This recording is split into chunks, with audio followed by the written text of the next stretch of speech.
자, 오늘 함께 보실 말씀은 히브리서 5장입니다. 히브리서 5장 5절로 10절의 말씀. 우리 한 절씩 교독하도록 하겠습니다. 5장 5절부터 10절까지 신약성경 357면에 있습니다. 5절 제가 먼저 봉독합니다. 또한 이와 같이 그리스도께서 대제사장 되심도 스스로 영광을 취하심이 아니요 오직 하나님 말씀하신 이가 그에게 이르시되 너는 내 아들이니 내가 오늘 너를 낳았다 하셨고,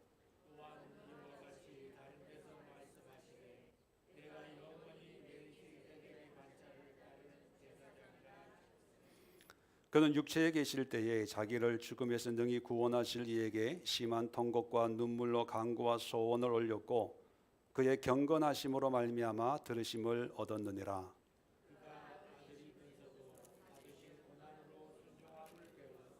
온전하게 되셨은즉 자기에게 순종하는 모든 자에게 영원한 구원의 근원이 되시고 하나님께 멜기세덱의 반차를 따른 대제사장이라 칭하심을 받으셨느니라.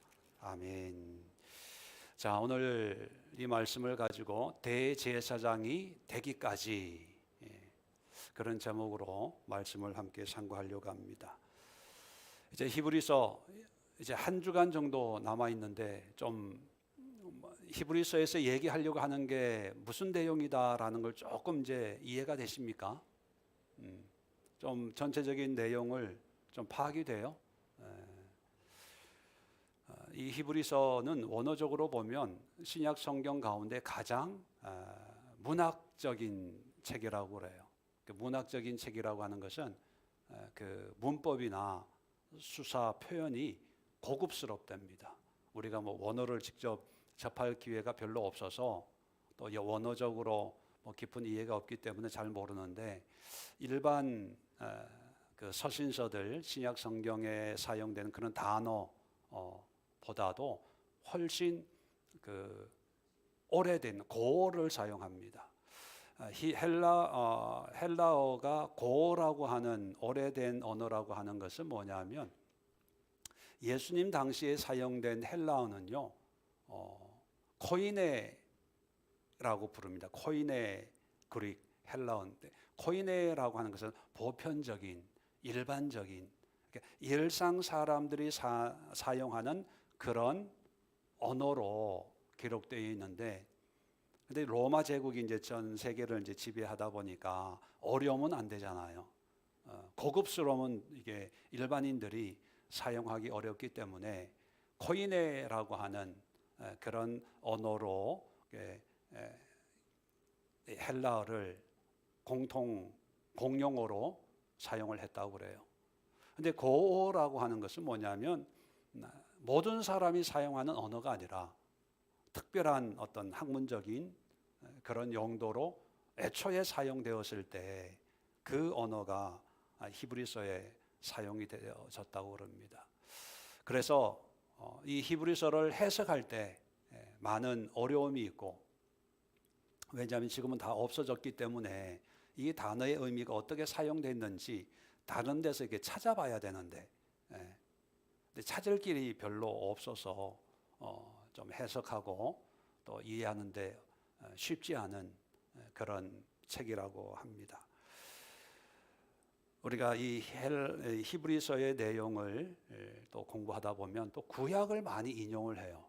그러면 이 인용하고 있는 저자의 의도를 히브리서만 읽어서는 안 되고 구약에 인용하고 있는 그 말씀의 문맥도 우리가 함께 살펴봐야 됩니다. 왜냐하면 히브리서 저자는 구약에 아주 박식한 지식을 가지고 있지 않습니까? 구약 성경 다 암송할 정도고 어렸을 때부터 구약 성경을 배웠기 때문에 그 분에게는 한 문장을 인용하는 거지만 그 인용할 때 그분 머릿속에는 인용하고 있는 이 문구의 전후 문맥, 사정, 상황 이런 게 다 머릿속에 들어가 있는 상태에서 그 말씀을 인용했기 때문에 우리는 그저 시편 110편 몇 절을 인용했다 이 정도지만 인용을 하는 그 저자의 의도는 인용한 문구 외에 주변 여러 가지 상황 속에 묻어 있기 때문이지요. 그래서 20번 정도 설교를 통해서 히브리서를 다 자세하게 공부는 할 수 없고 신학교에서도 다 못하는 걸 우리 하루 일 마치고 그냥 안 조는 것만도 기적인 그리고 듣고 있다는 것만 또 하나님의 은혜가 되는 그런 저희들이 자세하게 또 깊이 있게 묵상한다는 것은 여러 가지로 또 제약이 있습니다. 그런데 지금 21일 기도에서 히브리서의 굵직굵직한 내용들을 이제 짚어 드리고 있는 건 다 알아야 구원받는 거 아니니까. 다 알아야 구원받으면 저기 해남에 있는 할머니는 어떻게 구원받아요? 하나님이 우리에게 뭘 원하시는지 그 마음을 우리가 알고 그 하나님의 마음을 이루어가는 삶이 바로 성도의 삶이고 구원받은 자의 삶입니다. 자, 그래서 오늘 지난 어제 주일 예배에도 말씀을 드렸지만 예수님을 여러 가지 이미지로 설명을 하는데 특별히 히브리서에서는 대제사장으로 예수님을 설명을 한다. 그래서 신약 성경에서 아주 유일하게 예수님을 대제사장으로 묘사하는 것이 히브리서다. 그렇게 말씀을 드렸죠. 그러면 왜 히브리서 저자는 예수님을 다른 여러 가지 어떤 표현으로 또 예수님이 하신 어떤 역사나 어떤 예수님의 신분이나 예수님의 역할에 대해서 또 직분에 대해서 다양하게 설명을 할 수 있는데, 그리고 서론에 말씀드렸지만 히브리서의 저자는 1세대 사도들의 어떤 활동 뒤에 그들로부터 복음을 전해 듣고 기록을 했기 때문에 적어도 복음서가 돌아다니고 이제 회람되고 있고 바울 서신도 어느 정도 회람되고 있기 때문에 복음서나 바울 서신 이런 것을 한두 번 정도는 듣고 이해하고 했다면 그런 서신서에서 얘기하고 있는 예수님을 좀 더 깊이 있게 전할 수도 있었을 텐데 그 서신서들이 언급하지 않는 대제사장이라고 하는 특별한 예수님의 직분을 상세하게 구체적으로 설명하고 있는 이유는 뭘까? 거기에 분명한 목적이 있을 수 있다는 거지요. 자, 그래서 오늘은 좀 더 대제사장이라고 하는 이 장이 되기까지 너무 급했네요. 이건 맞죠? 되기까지. 자, 먼저 대제사장이라고 하는 이 직분에 대해서 우리가 좀 자세하게 이해를 해야 되는데 이 대제사장과 함께 쌍으로 이해해야 될 개념이 뭐냐면 어린 양 개념입니다. 어린 양 개념. 언젠가 제가 한번 설교했는데 이 어린 양에 대해서 이 어린 양을 또 예수님으로 비유하는 어떤 그런 신약 성경의 말씀이 약 한 32번 정도 나와요. 보라 하나님의 어린 양이로다. 구약에는 뭐 수없이 많이 나오지만 신약에는 그리고 이 어린 양을 예수님으로 비유하는, 그런데 이 32번 중에 28번이 어디에 나온다고요? 어디에 나온다고요? 예? 요한계시록. 이 사람들 이게 요한계시록 설교 어린 양으로 뭐 싸우자 뭐 그런 설교 기억나십니까? 기억만 하면 뭐 합니까? 감사합니다. 그래야 제가 밥 벌어 먹죠. 다 알면 제가 할 일이 없어져요. 좋은 현상입니다. 28번이 요한계시록에 나와요. 자, 그러면 대제사장은 히브리서에만 나오고 그죠? 요한계시록 여기 히브리서만 나오는데, 자, 그러면 어떤 분들은 뭐가 맞냐, 뭐가 진짜냐, 이렇게 생각하는 분들도 없지 않아 있는데, 예수님을 이렇게 설명하는 이유는 이 글을 읽는 대상, 지금 이 글을 쓰고 있는 목적, 의도가 다르기 때문입니다. 자, 왜 대제사장에 대한 이미지를 이 히브리서에서 얘기하냐 하면, 이 대제사장은 뭐 하는 사람입니까? 구원을 주는 사람이에요. 구원받고 하나님을 믿는 사람인데, 하나님의 뜻 가운데 순종하지 못해서 죄를 지은 사람의 죄를 해결해 주는 사람입니까? 구원 주는 사람입니까? 저의 해답은 긴 거예요. 긴 거. 자, 이 대제사장 이미지를 사용하는 것은 이 히브리서를 수신하는 수신자들 있지 않습니까? 이 사람들은 이방인들이 아니고, 이방인이라고 하는 것은 예수 안 믿는 사람이 아니고 예수를 믿는 사람이에요.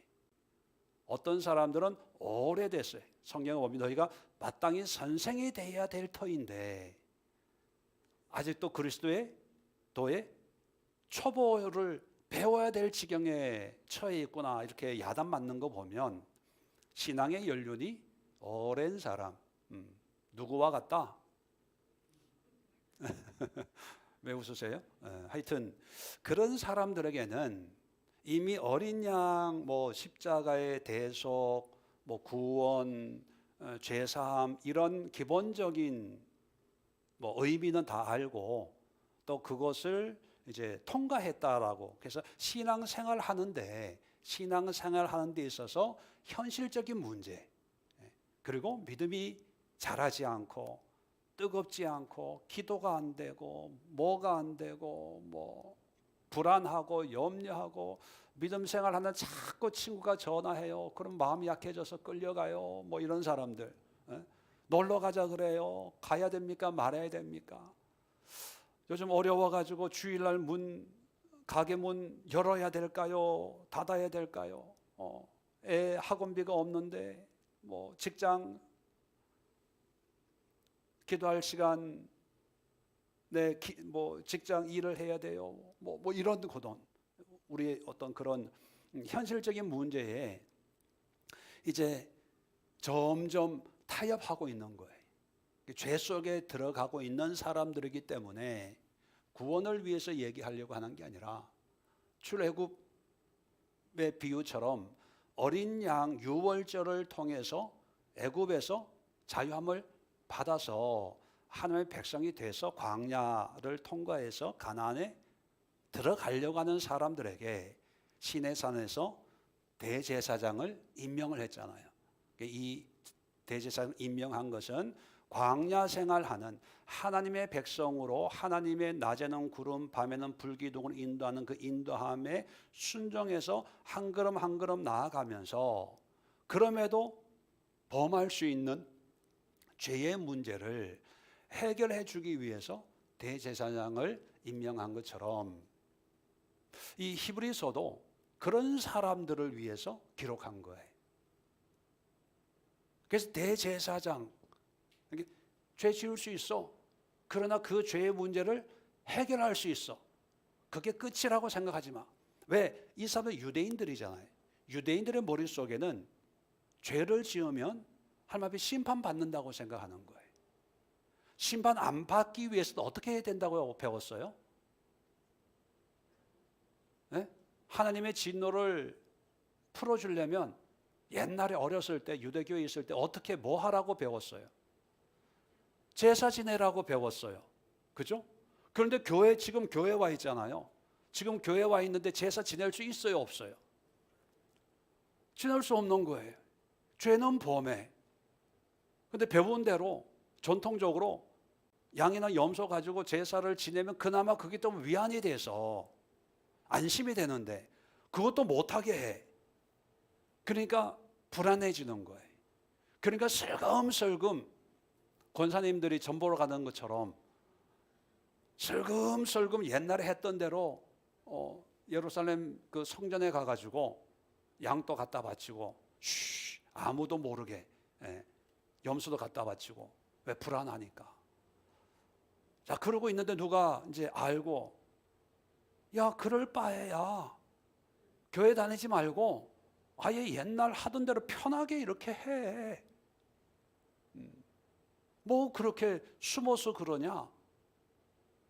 자, 그런 말을 들으면서 맞아. 굳이 어차피 하나님 여호와고 예수님은 하나님의 아들이고 유대인들이 믿는 하나님은 아버지니까 아들 믿는 것보다 아버지 믿는 게 더 낫겠지. 물론 이건 제 생각입니다만 그렇게 해서 슬금슬금 이제 빠져나가는 거죠. 자, 그런 사람들을 향해서 대제사장의 설명을 하는 거예요. 그 다음에 어린 양은 뭡니까? 구원이에요. 구원. 구원인데 왜 요한계시록에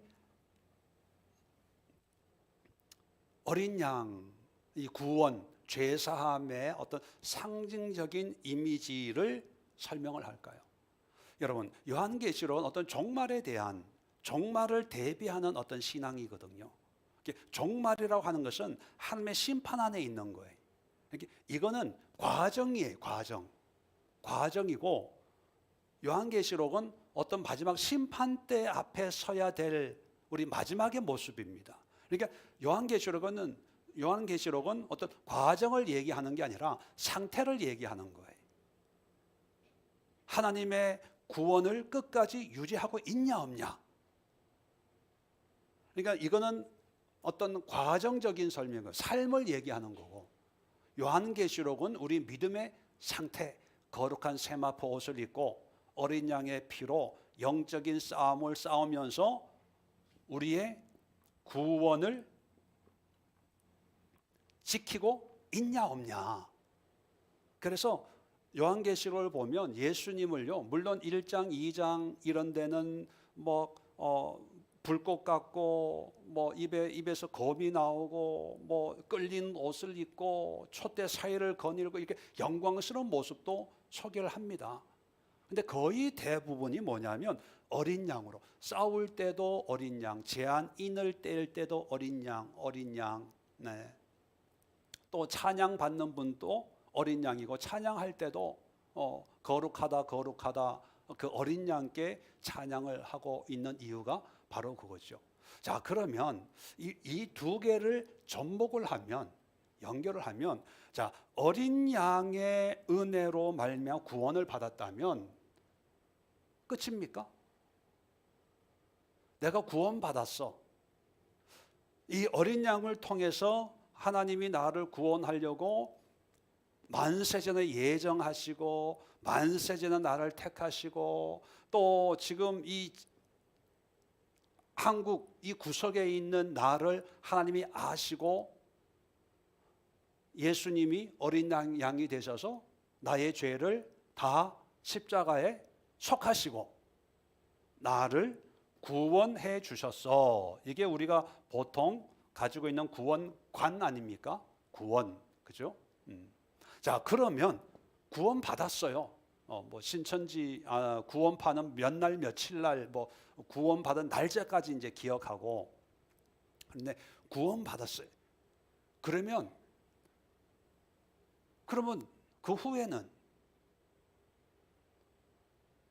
후에는 우리가 할 수 있는 게 교회, 봉사, 그러다가 직분 등등등등등등. 거기다 여기다 전도 좀 하고 좀 열심히 봉사하다 보면 부장, 회장. 이게 구원받은 자의 모습일까요? 여기다 한술 더 떠가지고 어떤 사람들은요, 나는 이제 구원 받았으니까 이제 교회 주일 예배만 출석하고 그 다음에 내 마음대로 살아도 괜찮아.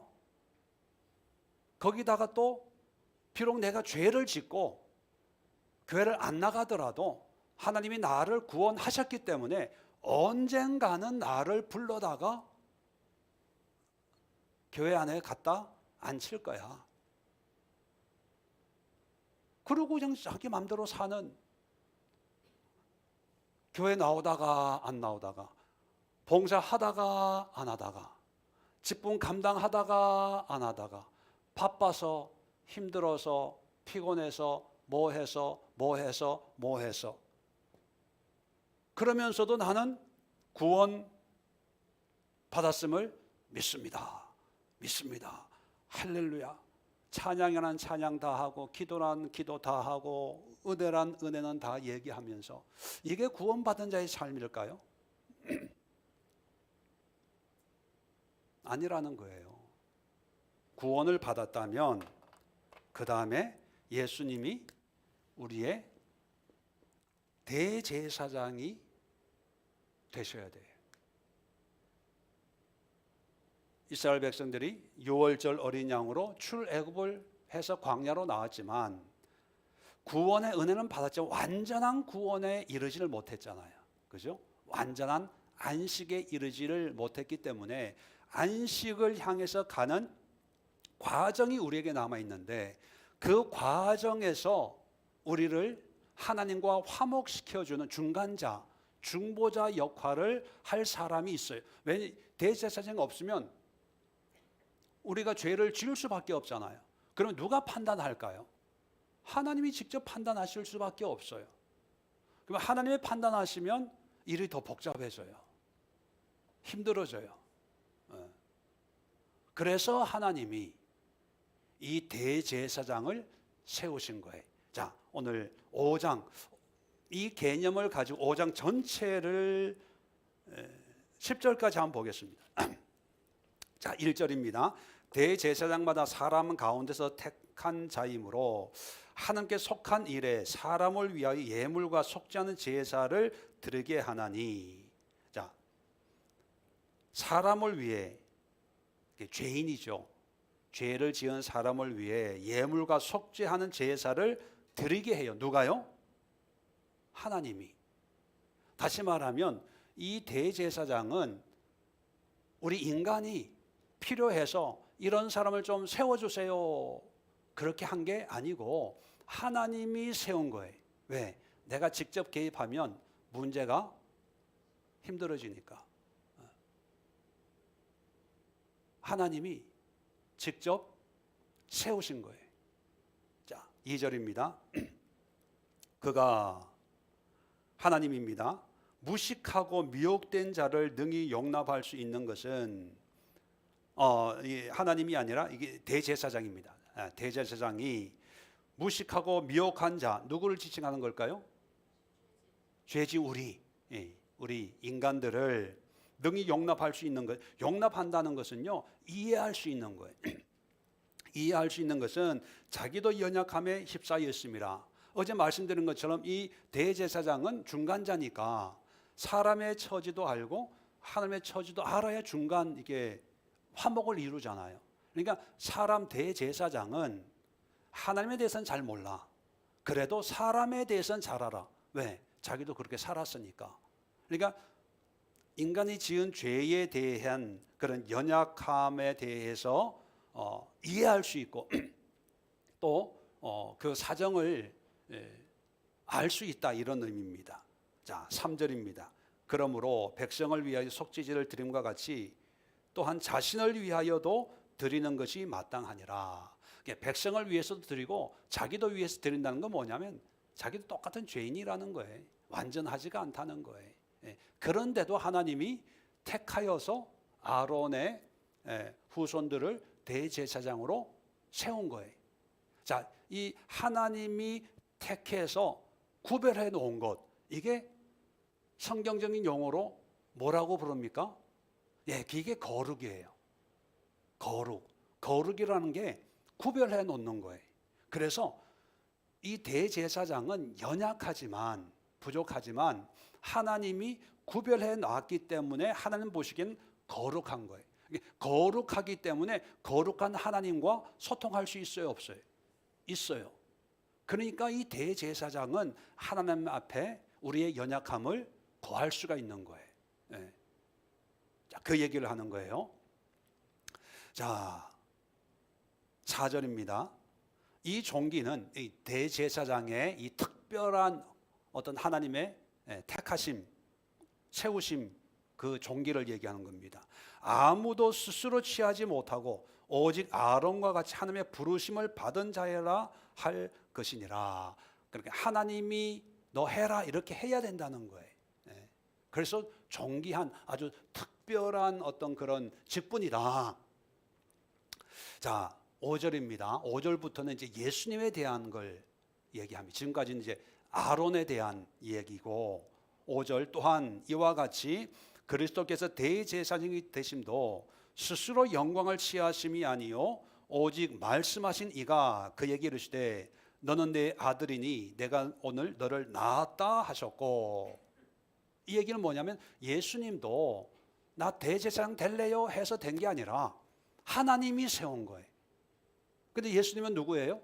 하나님의 아들이에요. 그걸 인용하는 거예요. 5절 너는 내 아들이니 내가 너를 낳았다. 이건 뭐냐면 대제사장이 될 필요가 없는 분이에요. 그리고 될 수도 없는 분이에요. 어떻게 하나님의 아들이 대제사장이 될 수 있습니까? 대제사장은 아론의 후손이 이어받아야 되는데 그렇게 하나님이 정하셨잖아요. 그런데 하나님의 아들인데 어떻게 보면 하나님 자신이잖아요. 자기 자신이 어떻게 대제사장이 돼요? 이건 말이 안 되는 이야기인데, 그런데 예수님이 하나님 아버지 성부 하나님이 아들이지만 대제사장이 되라 하니까 예 되겠습니다 이랬다는 거예요. 자, 그래서 6절입니다. 또 이와 같이 다른 데서 말씀하시되 너는 영원히 멜기세덱의 반차를 따르는 제사장이 되라. 그런데 아론의 반차가 아니라, 반차라고 하는 것은 어떤 계통, 라인 뭐 그런 의미입니다. 근데 아론의 율법적인 전통이잖아요. 근데 예수님은 그 율법과 상관없이 멜기세덱에 대해서는 다음에 나오는데 이 11절부터 그리고 7장에도 나오는데 이건 한번 읽어보시고 창세기 14장에 보면 아브라함을 만나서 복을 빈 자입니다. 그러니까 이 멜기세덱은 사람이 아니라 하나님의 아들의 또 다른 모습이다 이렇게 신학자들이 얘기해요. 아버지도 없고 엄마도 없고 족보도 없고 시작도 없고 끝도 없고 하나님의 아들과 같다 이런 표현, 이런 말씀을 하고 있거든요. 그러니까 영적인 계통을 밟아서 예수님이 대제사장으로 이제 임명을 받는 거예요. 그러니까 5절, 6절은 대제사장으로 임명받는 내용이고, 자 9절, 7절, 8절은요 임명받았다면 이제 대제사장이 금방 되는 게 아니라 대제사장을 되기 위한 준비 과정에 예수님이 하나님의 아들로서 준비를 어떻게 했는가 봅시다. 7절입니다. 그는 육체에 계실 때 자기를 죽음에서 능히 구원하실 이에게 심한 통곡과 눈물로 간구와 소원을 올렸고 그의 경건하심으로 말미암아 들으심을 얻었느니라. 그가 아들이시면서도 받으신 고난으로 순종함을 배워 9절에 온전하게 되셨은즉, 이게 예수님이 대제사장이 되려고 준비하신 거예요. 자, 이 준비 내용을 뭐 여러 가지로 표현하고 있지만 한마디로 얘기하면 8절에 고난으로 순종함을 배워 온전한 대제사장이 됐다.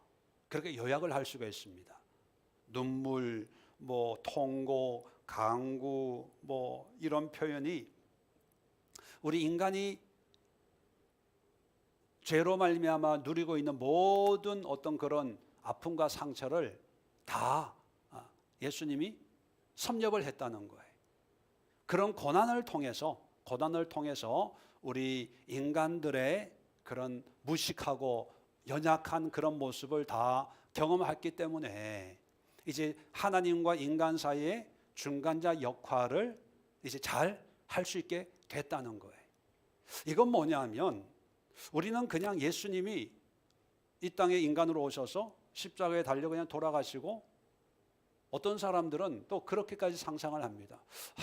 예수님이 하나님이니까 창에 찔려도 물과 피는 쏟아졌지만 아프진 않았을 거야.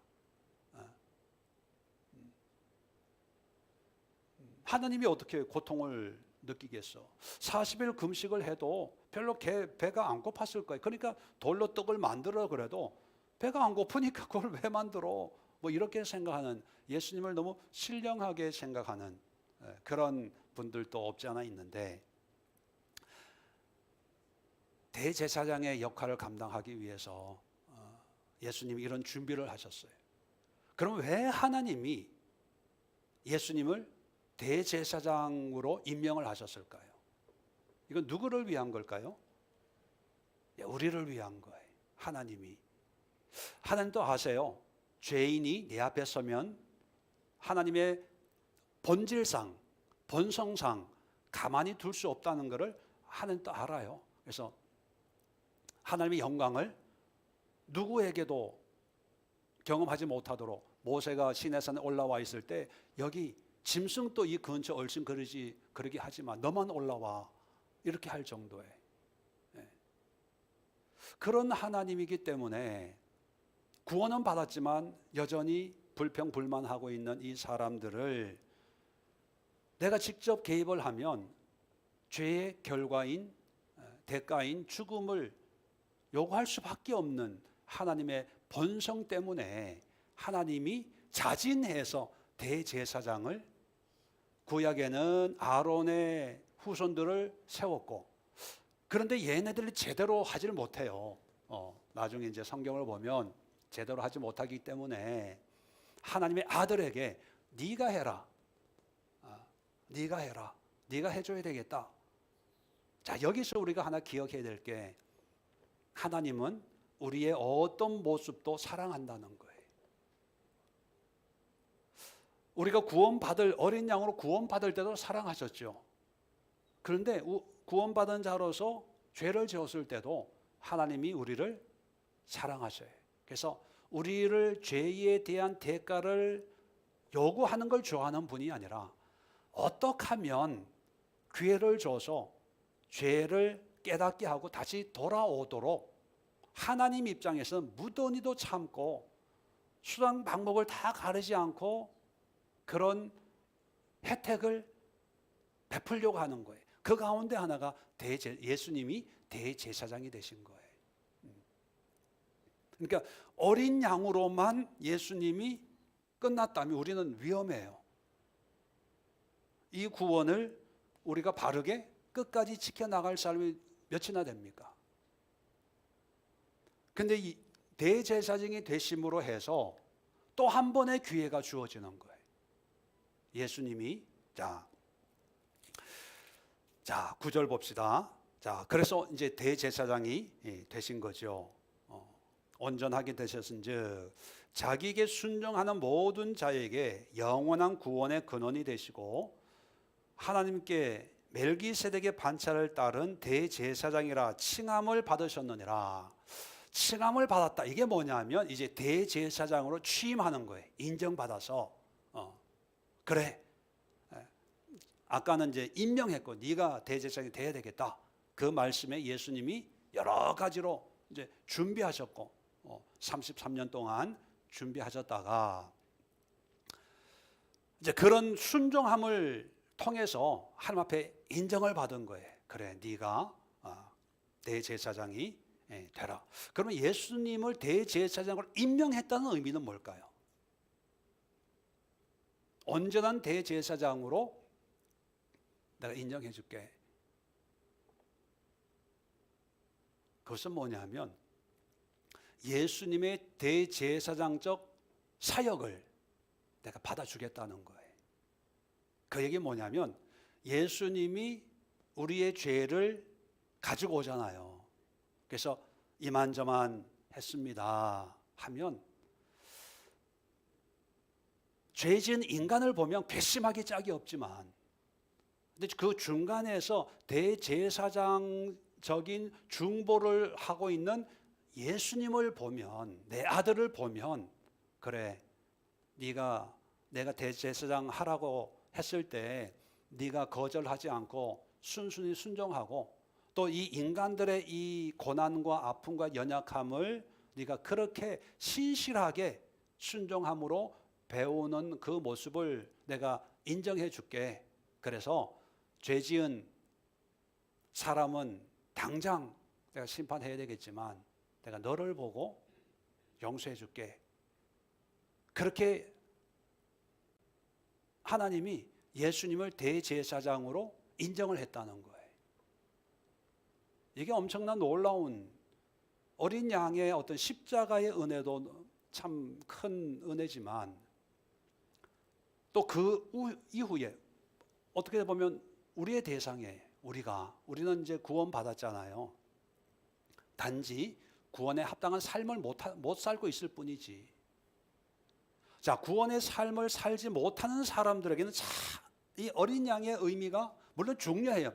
가치가 없다는 얘기가 아닙니다. 필요성, 구원받고 신앙생활 하는데도 여전히 어린 양의 피로 구원이 감사하고 구원의 감격, 구원의 기쁨, 옛날에 내가 누렸던 구원을 회복시켜 주옵소서, 구원의 감격을 회복시켜 주옵소서. 이게 맞는 이야기일까요?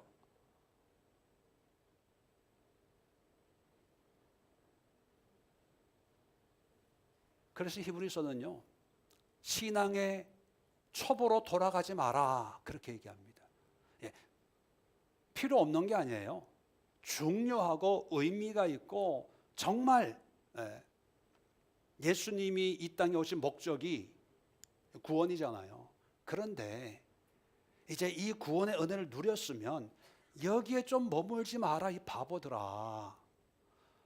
나이가 20살 됐는데도 젖병 빨고 있으면 그게 정상이냐? 30이 됐는데 우리 엄마 젖이 너무 좋아, 고소하고 맛있어. 서울 우유는 맛이 없어, 우리 엄마 젖이 맛있어. 그러고 있으면 그게 정상입니까? 나이 70대 엄마한테 엄마 찌찌 이러고 있으면 이거는 비정상이고 장애 수준입니다. 장애 수준. 그런데 우리도 신앙생활 하면서요, 늘 어린 양, 예수님 얘기하면 또 히브리서를 읽으면서 뭐 한 번 빛을 받고 타락한 자는 다시 회개할 수 없다, 뭐 그런 말씀을 읽잖아요. 근데 히브리서가 얘기하는 구원을 얘기하는 게 아니에요. 내일이나 모레쯤 내일 6장에 내일 말씀드리겠는데, 히브리서에서 얘기하는 거는 구원 받은 자가 타락할 수 있냐, 타락할 수 없냐, 이 논쟁을 하려고 하는 게 아니에요. 거기에 관심이 전혀 없어요. 오히려 그런 구원에 대해서는 그건 신앙의 초보야. 더 이상 우리 그런 얘기는 하지 말자. 우리는 그 단계는 뛰어넘었다. 그리고 구원받은 자가 지금 대제사장이신 예수님과 어떤 관계를 맺어야 되는가, 이걸 얘기하는 거예요. 왜냐하면 이 대제사장이신 예수님은 이미 이제 이런 과정을 통해서 하나님으로부터 인정을 받았어요. 대제사장이라고. 그러니까 우리는 공간이 없어서 그런데 대제사장이라고 하나님이 인정을 해주셨어요. 그러면 우리는 하나님, 이제 이게 어린 양 구원을 우리가 받았다고 하면 우리는 하나님께 직접 나가서 우리의 죄를 해결하려고 애쓸 수도 없고, 왜냐하면 구약처럼 제물이나 이런 게 이제 없어졌다고 하니까. 그러니까 이게 멘붕에 빠지는 거예요. 멘붕, 어떻게 해야지? 그러니까 자기 구원을 유지하려면 제물을 제사할 수 있는 유대교로 다시 돌아가야 되나? 이런 고민에 빠져 있는 거예요. 이럴 때 히브리서 저자는 다시 하나님께로 돌아가지 말고 율법대로 하지 말고 그 율법은 이제 다 끝난 거야. 그렇게 얘기하고 우리에게는 영원한 대제사장. 이 대제사장이 예수님이잖아요. 예수님이 승천하셨잖아요. 이 초대교회 성도들. 그리고 하나님 보좌 우편에 앉아 있다는 걸 알잖아요. 자, 그런데 이 대제사장으로서 보좌 우편에 앉아 있다고 얘기하는 거예요. 그럼 그 얘기는 뭐냐면 예수님께 나가라. 예수님께 고백해라. 예수님을 의지해라. 우리에게 이런 대제사장이 되기 위해서 예수님이 친히 오셔서 고난을 당하시고 우리에게 이런 특별한 혜택을 주었는데 왜 이걸 깨닫지 못하고 왜 날마다 전전긍긍하면서 두려워하면서 염려 걱정하면서 기죽어 가지고 안 그래도 믿음 생활하기가 힘들고 세상에 어떤 편견이나 핍박이 날마다 이루어지는데 또 내적으로 자기의 어떤 연약함 때문에 그러니까 뭐 신앙생활이 이게 뭐 가시밭길 같은 그런 신앙생활을 하는 거죠. 그런 사람들을 보면서 야, 이 예수님이 우리의 대제사장으로 오셨는데 언제까지 너 구원 받았냐 안 받았냐? 구원의 예정이 돼 있냐 안 돼 있냐? 구원 받기로 선택이 돼 있냐 안 돼 있냐? 있다고 이런 거에 매여 가지고 왜 그렇게 힘없이 확신 없이 그렇게 살아가냐? 늘 전전긍긍. 우리는 구원 받았어. 구원 받은 자에게는 이제 하나님의 대제사장이 우리를 위해서 친히 간구하고 있어. 자, 그래서 이 대제사장을 통해서 결국은 우리를 구원받은 우리를 어디로 인도합니까? 전번에 우리가 나누었죠. 저 안식, 그 안식, 창조의 안식, 제7일의 안식, 구원도 마찬가지. 어린 양도 결국은 목적지는 바로 안식이에요. 안식.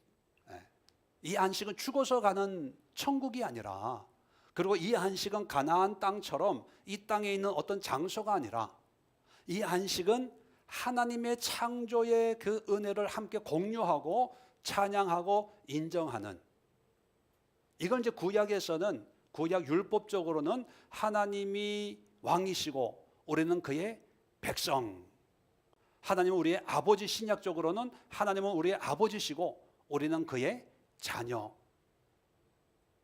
그래서 한마디로 얘기하면 이 안식이 하나님의 나라에,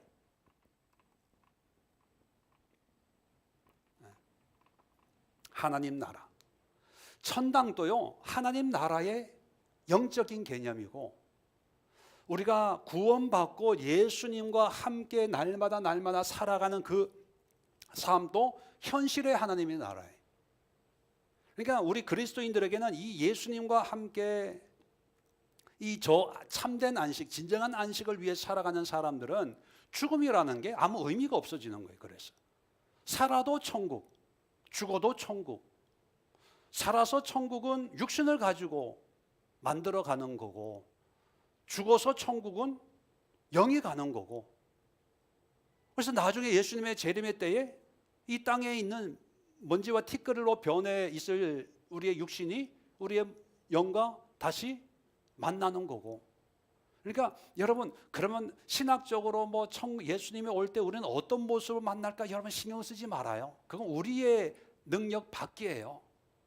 우리는 이 땅에서 안식을 향해서 하나님의 나라를 이루어가는 여기까지만 우리가 하면 돼요. 고급 식당에 가가지고 밥을 먹으면서 이건 어떻게 만들었을까? 소스는 뭘 넣었을까? 궁금하죠. 근데 그거 알아야 밥 넘어가는 거 아니잖아요. 주방장이 했겠지. 만들었겠죠. 우리는 그냥 맛있게 먹으면 돼. 맛있게. 근데 어떤 바보 같은 사람은 이게 무슨 소스일까? 여기에 뭐 넣었을까? 고민되네. 고민돼. 너무 고민해가 소화가 안 돼. 소화가 안 돼. 뭐가 들어가고. 여러분, 이게 우리 신앙과 마찬가지예요. 어떻게 천국 어떻게 될까? 예수님 재림할 때는 어떻게 만날까? 뭐 어떻게 할까? 뭐 여러분 여기까지만 요거라도 제대로 하세요.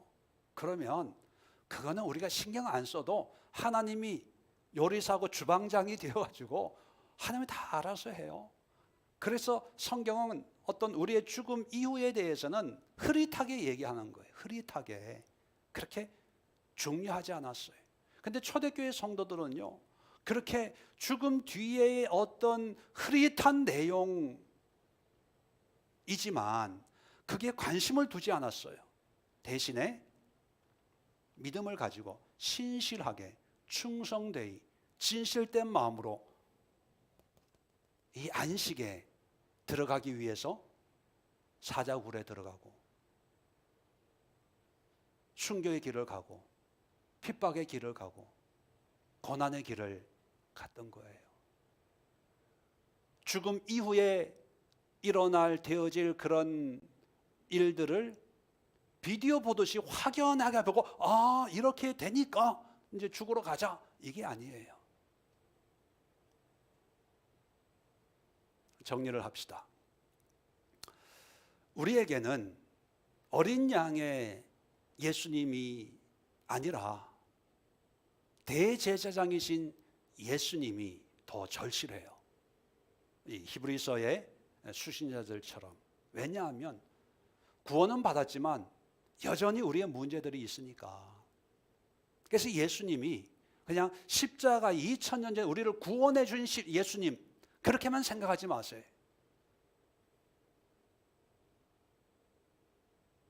물론 그게 잘못됐다는 얘기는 아니고요. 그렇지만 또 예수님은 우리의 실질적인 문제, 크고 작은 문제, 뭐 굳이 죄의 문제만이 아니라 이제 예수님이 성령을 통해서 우리의 모든 인생의 모든 문제들을 예수님을 우리의 중간자로 이제 신약에서는 중보자, 이제 히브리서에도 중보자라는 표현이 나오는데 중보자가 되셔서 하나님께 우리 대신 간구해 주세요.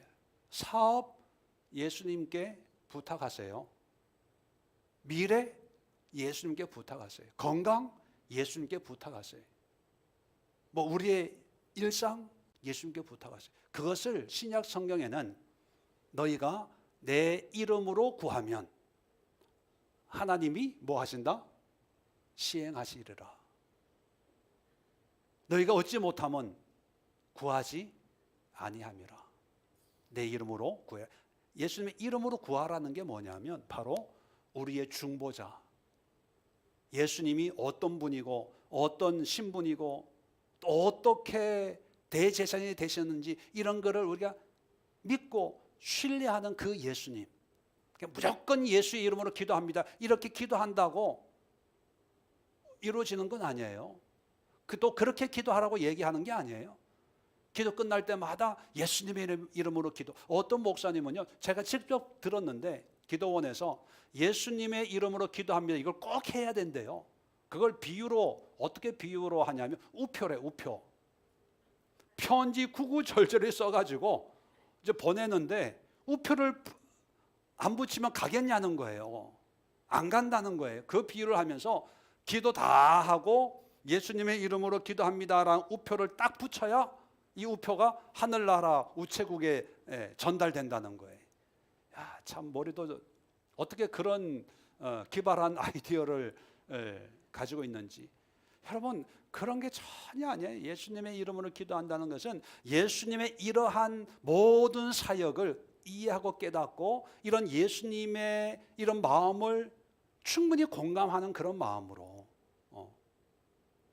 그런 마음으로 예수님의 뜻을 이루고 하나님의 의를 이루고 하나님의 이런 나를 안식으로 인도하려고 하는 그런 하나님의 극진한 사랑, 예수님의 사랑, 아들로서 제사장이 될 필요가 없는데도 불구하고 되어주신 사랑, 그리고 고난을 배울 필요가 없는데도 우리를 위해서 돈 문제 얼마나 힘들어하는지 목수일을 통해서 아는 거예요.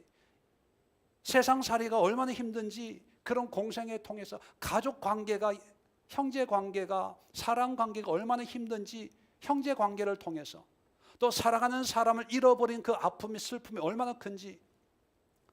마리아는 끝까지 나오는데 아버지 요셉은 탄생할 때만 잠깐 나왔다가 사라져요. 이렇게 많은 학자들이 아버지가 일찍 잃어버리고 소년 가장이지 않을까. 뭐 하여튼. 그리고 또 하나, 결혼하는 게 얼마나 힘든지를 그래서 결혼은 안 하셨고, 하여튼 뭐 배신도 당하셨고, 뭐 기타 등등. 그게 뭐냐면 우리를 위해서 하나님 앞에 간구하기 위해서, 그게 예수님의 사랑이거든요. 그런 예수님의 사랑을 이해하면서, 예수님, 내가 그런 사랑을 입었는데도 내가 이런 죄를 졌습니다, 불쌍히 여겨주세요. 그럴 때 하나님이 예수님의 중보 기도를 들으시고 용서해 주시고, 그런 마음을 알고, 하나님 정말 돈이 필요해요. 그럴 때 예수님이 그 마음을 알고 응답해 주지, 예수님 돈 필요해요, 그런데 저 안식이 아니라 내 안식을 누리려고 내 안식을 누리려고 한 200만 좀 땡겨주시면 안 될까요? 그렇게 예수님을 속이고 예수님 뒤통수 치고 사기치려고 하는 사람들 얼마나 많아요.